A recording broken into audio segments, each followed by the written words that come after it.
kwa wadada wenye parent issue. Napozungumzia parent issue namaanisha ambao mmekuwa bila kuwepo wa baba au mama, na wadada ambao mmekuwa kwenye daddy's issue namaanisha ambao mmekuwa bila uwepo wa baba, wenda ulikanwa, whatever the case, kwamba huja kuwepo kwenye uwepo wa babako. Nataka nikwambie kitu my dear.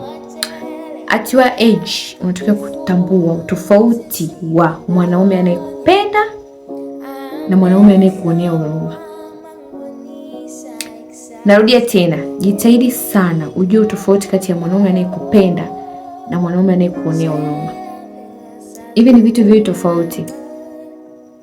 Kuna mtu anaweza akawepo pale kwa sababu anakuonea huruma. Huyu mtu manake hawezi akaendelea kuexist. Chochote kitakachotokea, upepo utakapotokea, anaweza kafanya nini? Akaenda na upepo. Lakini there is someone ambaye ndani ya upendo anakuhurumia pia.